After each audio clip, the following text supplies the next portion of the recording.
नमस्कार दोस्तों, मेरा नाम है हर्षित गुप्ता और आप सभी का हमारे channel static GK and GS में स्वागत है। दोस्तों, आज का हमारा टॉपिक है जनरल इंग्लिश का पार्ट 3 और आज की इस वीडियो में हम जनरल इंग्लिश के 10 इंपॉर्टेंट क्वेश्चंस को डिस्कस करने वाले हैं। तो चलिए दोस्तों, इस बढ़िया सी वीडियो को शुरू करते हैं। देखिए फ्रेंड्स, पहला क्वेश्चन है हमारा, find the synonym of the word hound, यानी जो वर्ड हाउंड है इसका सिनोनिम बताना है। ऑप्शन नंबर ए है हमारा माइग्रेट, ऑप्शन बी है बीगल, ऑप्शन सी है क्रिटिक एंड ऑप्शन डी है वेरिएबल। तो इसका करेक्ट आंसर हो जाएगा ऑप्शन नंबर बी, बीगल। अब देखिए क्यों, क्योंकि हाउंड का मतलब होता है गुप्तचर,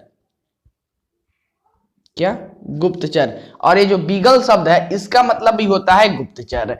इस वजह से जो हाउंड है पर्यायवाची हो जाएगा बीगल का। ओके, अब देखिए जो माइग्रेट है उसका अर्थ होता है प्रवास करना या फिर स्थानांतरण करना, इस वजह से कोई पर्यायवाची नहीं मिल रहा है इसका। क्रिटिक का अर्थ होता है आलोचना करने वाले या फिर आलोचक कह सकते हैं, और वेरिएबल का अर्थ होता है अस्थिर, जो स्थिर ना हो, वेरी करता हो। तो इस वजह से जो करेक्ट सिनोनिम हो जाएगा हाउंड वर्ड का वो हो जाएगा option number B, beagle. Next question देखिए फ्रेंड्स, दूसरा क्वेश्चन है हमारा, find out the word opposite in the meaning of the word blindness, यानी जो वर्ड ब्लाइंडनेस है इसका अपोजिट बताना है, विलोम बताना है इन चारों ऑप्शंस में से। पहला ऑप्शन है हमारा कन्फ्रंट, दूसरा ऑप्शन है हमारा काउंटर, तीसरा है विस्टा और चौथा है आउटलुक। तो देखिए इसका करेक्ट आंसर हो जाएगा ऑप्शन नंबर सी, विस्टा।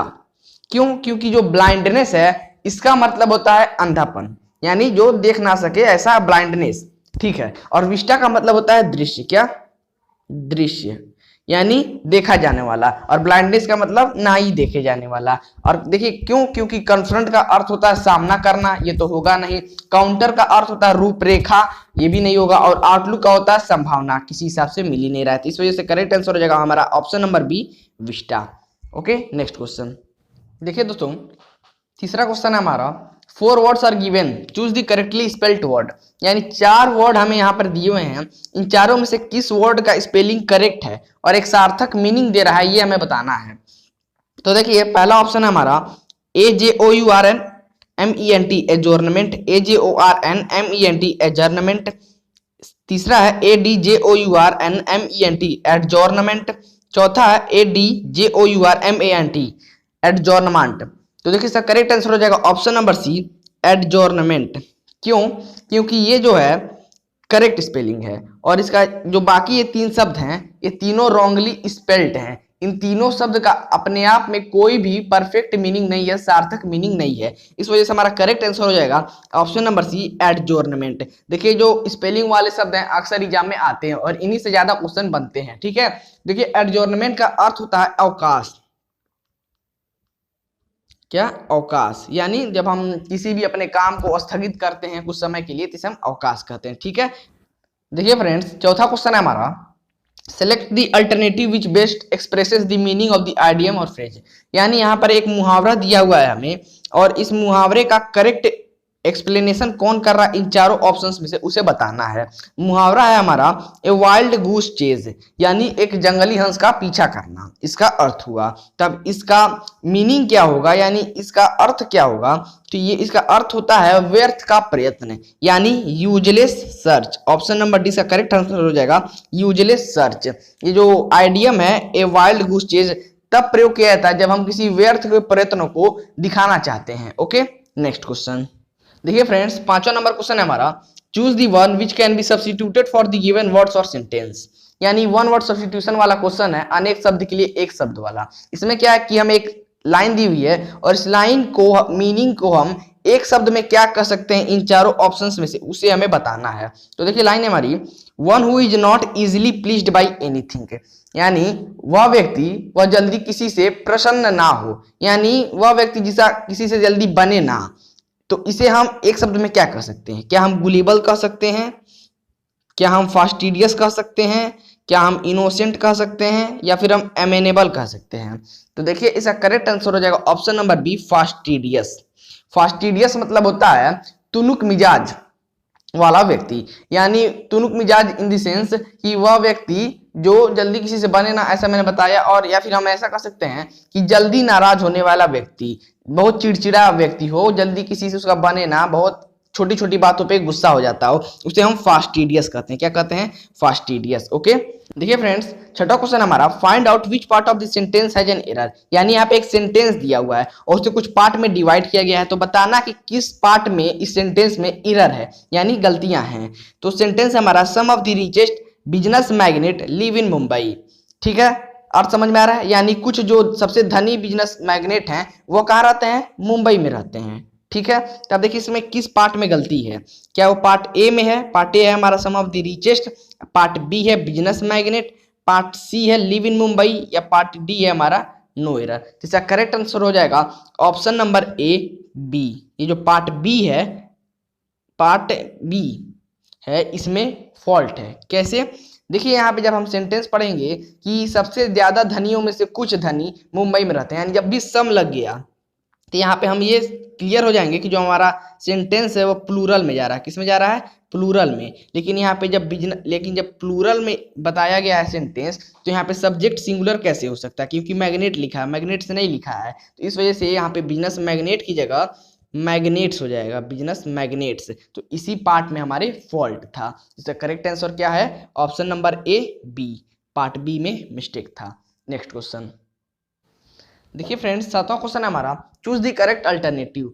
यानी यहाँ पे एक सेंटेंस दिया हुआ है और उसमें एक वर्ड अंडरलाइन है हमारा, उस वर्ड की जगह करेक्ट अल्टरनेटिव यानी उसके स्थान पर अगर हम इन चारों में से कौन सा वर्ड यूज कर लें तो सेम मीनिंग यानी सेम अर्थ देगा। तो देखिए पहला ऑप्शन है हमारा बिगन, दूसरा है ओपेंड, तीसरा है इम्बार्क्ड, या चौथा है नो इम्प्रूवमेंट यानी कोई इम्प्रूवमेंट नहीं किया जाएगा। देखिए हमारा करेक्ट आंसर हो जाएगा ऑप्शन नंबर सी, इम्बार्क्ड। क्यों? अब सेंटेंस के पहले अर्थ को समझिए। सेंटेंस कहना क्या चाह रहा है? He began on a new business venture, यानी उसने एक नया व्यापार शुरू करने का साहसिक कार्य किया। वेंचर यानी साहसिक कार्य किया, तो उसने एक नया बिजनेस शुरू करने का साहसिक कार्य किया। अब इम्बार्क्ड का मतलब क्या हुआ है? इम्बार्क का मतलब होता है शुरू करना, और बिगेन का मतलब भी होता है शुरू करना। और देखिए व्यापार शुरू किया है, खोला तो है नहीं, शुरू किया है तो ओपन तो होगा नहीं। अब जब हमारा आंसर मिल गया तो नो इम्प्रूवमेंट तो होगा नहीं। आपको डाउट कहाँ आएगा? बिगन में। अब देखिए बिगन में क्यों? क्योंकि यहाँ पे प्रेजेंट सेंटेंस का यूज हुआ है, तो बिगन जो है पास्ट को दिखा रहा है, उसने शुरू किया है। अब यहाँ पे क्या दिखा रहा है? बिगन पास्ट दिखा रहा है, शुरू किया था, तो शुरू किया था तो हमारा दूसरा मीनिंग दे रहा है, हमें चाहिए सेम मीनिंग, तो हमारा सेम मीनिंग दे रहा है option number C, embarked. Embarked का अर्थ ही होता है शुरू करना, और बिगिन का अर्थ भी होता है शुरू करना। तो इसका जो सेंटेंस है इसका करेक्ट मीनिंग होगा उसने एक नया व्यापार शुरू करने का साहसिक कार्य किया। करेक्ट आंसर हो जाएगा ऑप्शन नंबर सी, इम्बार्क्ड। देखिए फ्रेंड्स, हमारा आठवां क्वेश्चन है, select the correct alternative out of the four and indicated by selecting the appropriate option. यानी यहाँ पे एक fill in the blanks type का क्वेश्चन दिया हुआ है। यहाँ पे एक सेंटेंस में एक वर्ड को मिसिंग किया गया और उस मिसिंग वर्ड में से कौन सा वर्ड भराएगा इन चारों में से, ये हमें बताना है। तो ऐसे क्वेश्चन में हम करते क्या हैं कि पहले तो हम ऑप्शन को देखते हैं कि जो चारों ऑप्शन है वो क्या अर्थ नजदीकी दे रहे हैं और जो इस सेंटेंस से मिलता हुआ सब समझ पा रहे हैं। अब देखिए हम वर्ड को पहले नहीं बैठाने की कोशिश करेंगे, पहले हम देखेंगे कि ये सेंटेंस कहाँ जा रहा है। आप अगर वर्ड मिसिंग भी है तभी आप पकड़ सकते हैं कि सेंटेंस क्या कहना चाह रहा है। माई सिस्टर्स मैरिज पास्ड पीसफुली, मेरी बहन का शादी बहुत शांति से बीत चुका, हो गया। ठीक है, तो पास्ट बीत चुका, पीसफुली, शांति, यानी हम इससे हम क्लियर हो पा रहे हैं कि जो मेरी बहन का शादी है वह बीत चुका, ये वह करना चाह रहा है, शांति से बीत गया। ठीक है, तो देखिए अवे, पास्ट अवे। अब देखिए पास्ट अवे का हम यूज कब करते हैं? जब किसी की मृत्यु हो जाए, किसी के डेथ को हम रिप्रेजेंट करने के लिए अवे का यूज करते हैं, पास्ट अवे का। ये तो नहीं होगा। पास्ट बाय किसी के द्वारा किया गया, नहीं, ये तो बिल्कुल नहीं होगा। पास्ट आउट नहीं होगा।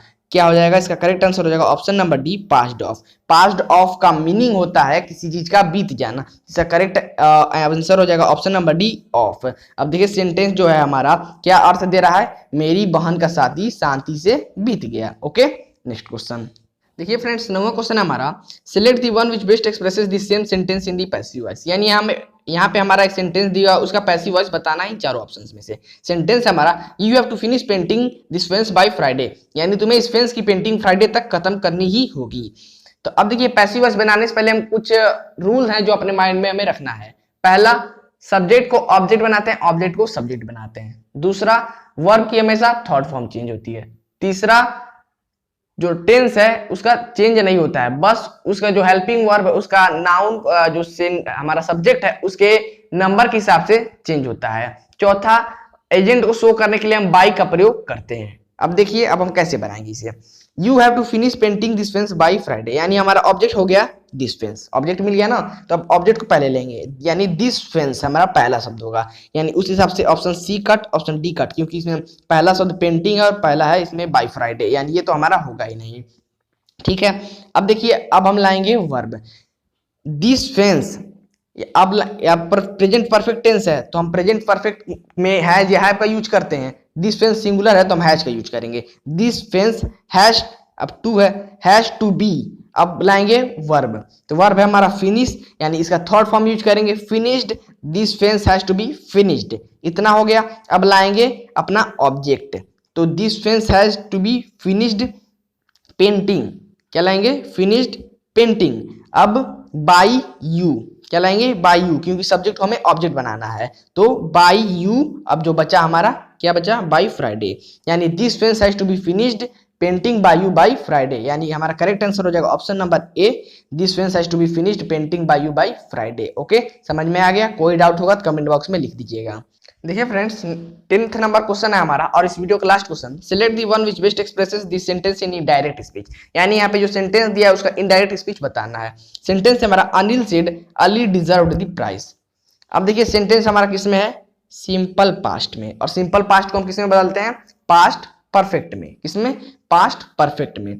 तो अब इनडायरेक्ट स्पीच में बदलने के लिए भी कुछ नियम होते हैं। तो अनिल सेड, अनिल सेड का अनिल सेड ले जाएंगे। अब ये कॉमा और ये ब्रैकेट हटेगा तो क्या आएगा, डैट, यानी अनिल सेड डैट।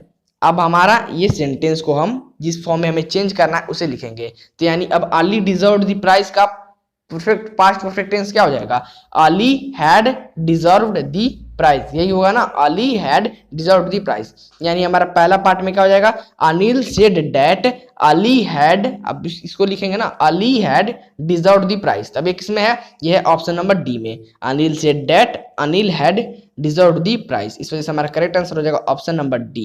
ओके, तो देखिए फ्रेंड्स, ये था आज हमारा वीडियो जिसमें हमने जनरल इंग्लिश के टॉप 10 क्वेश्चंस को डिस्कस किया है, जो कि बहुत इंपॉर्टेंट है एग्जाम पॉइंट ऑफ व्यू से। 10 क्वेश्चन डिफरेंट प्रकार के होंगे, आपने देखा होगा। नोट्स बनाने वाले बच्चों के लिए मैंने इस वीडियो की पीडीएफ की लिंक डिस्क्रिप्शन बॉक्स में दे दी है, तो उसे वहां से जाकर उसे चेक कर सकते हैं। वीडियो पसंद आया हो तो इस वीडियो को लाइक करें, फेसबुक पे देख रहे हैं तो पेज को फॉलो करें, अगर यूट्यूब पे देख रहे हैं तो चैनल को सब्सक्राइब करें। तब तक के लिए धन्यवाद।